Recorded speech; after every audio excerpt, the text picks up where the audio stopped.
ఐం ప్రీం శ్రీమాత్రే నమః.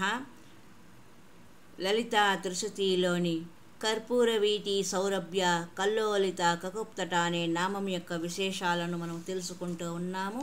అందులో భాగంగా మనమందరము భగవతిలో ప్రవేశించాలి, చాలా వేగంగా ప్రయత్నించాలి. ఇది కలియుగము. ఈ కలియుగములో మనము జాగ్రత్తగా నడవాలి. మనం పట్టు తప్పి కింద పడే అవకాశం ఉన్నది. దీనిలో మనము వంచితులము అవ్వరాదు. అందుకే ప్రాణరూపి అయిన గురువుకు ముందుగా సమర్పితం అవ్వాలి, స్వయం సమర్పితం అవ్వాలి. గురువు ఉపదిష్ట మంత్రము సమర్పితం చేయాలి, ఉపదిష్ట మంత్రాది దేవతకు సమర్పితం అవ్వాలి. దీనిలో మనము తీవ్రగతిలో ముందుకు వెళ్ళాలి. ఈ గతిలో నీ నుండి ప్రసరింపబడిన సుగంధితం భగవతితో సహా నీవు భగవతి యొక్క పనిచేసి బ్రహ్మాండమునకు సుగంధం ఇవ్వాలి, సువాసితత్వం చేయాలి. అంటే మంచి పని చేయడమే ఆత్మసమర్పణ.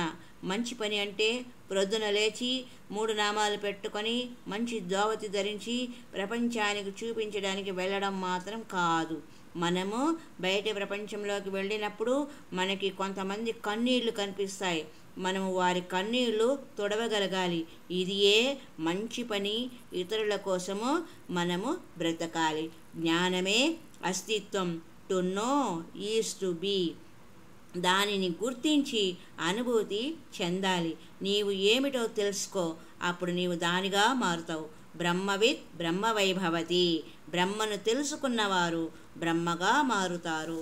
అందుకని మనము ముందుగా తెలుసుకోవాలి, ఈ సిద్ధాంతము తెలుసుకోవాలి. తర్వాతే నీవు ప్రయోగపూర్వకంగా అంటే ప్రాక్టికల్గా అనుభూతిని పొందుతావు. ఈ కలియుగంలో ఈ అవస్థలో సుగంధం ప్రసరింపచేస్తున్న వారు వారి యొక్క స్వార్థమును వదిలిపెట్టి వారి కోసం వారు జీవించకుండా ఇతరుల కోసం జీవించడానికి అవసరమైన వ్యవస్థ గురు ఉపదిష్ట మార్గంలో చేస్తున్నారు. గురువు స్వయంగా మీతో ఈ పనులను చేయిస్తున్నారు. ఆ కర్మ నిస్వార్థంగా ఉంటుంది. నిస్వార్థంగా చేయడం వలన మనకు ఆ కర్మ అంటుకోదు. కర్మణా గహనో గతి. కర్మ యొక్క గతి ఎంతో లోతైనది.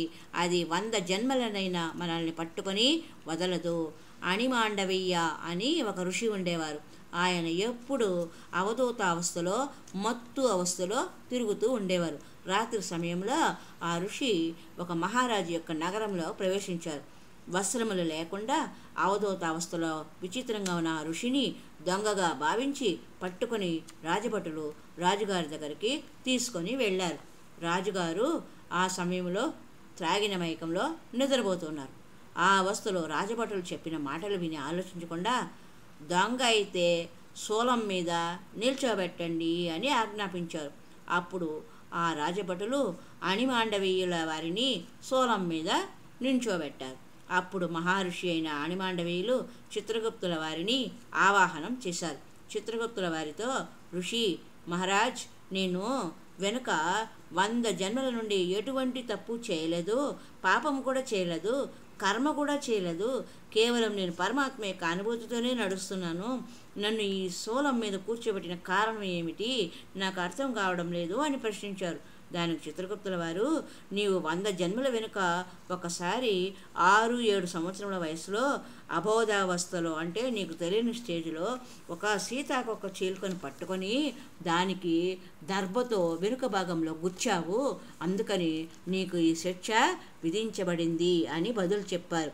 1 సంవత్సరం వెనుక ఒక జన్మ వెనుక కాదు, 100 సంవత్సరముల వెనుక జరిగిన దానికి కూడా శిక్ష అనుభవించవలసినదే అని ఈ మాండవీయన్ కథ ద్వారా మనకు తెలుస్తున్నది. కర్మ యొక్క గతి ఈ విధంగా ఉంటుంది. దానికి ఋషి మాండవీయులకు కోపం వచ్చింది.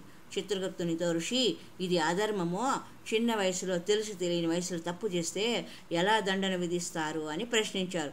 అక్కడ వారిద్దరి మధ్య తర్కం జరిగింది. శాస్త్ర అధ్యయనం చేసి చివరికి చిన్నపిల్లలు 12 సంవత్సరాలకు చేసిన కర్మలకు దండన ఇవ్వరాదని నిర్ణయించారు. 12 సంవత్సరముల పిల్లలు చేసిన కర్మలలో లిప్తత ఉండదు, అందుకని వారికి దండన ఇవ్వరాదు. వారిలో కర్తృత్వ భావన ఉండదు. 12 సంవత్సరముల తరువాత కర్తృత్వ భావంతో చేసేవారికి ప్రతి కర్మకి కర్మఫలము ఉంటుంది. అందుకని అంటారు, కర్మణాం గహనో గతి. కర్మణాం గహనోం గతి. మనస్థితి కూడా ఈ ఋషి యొక్క జీవితం లాంటిదే.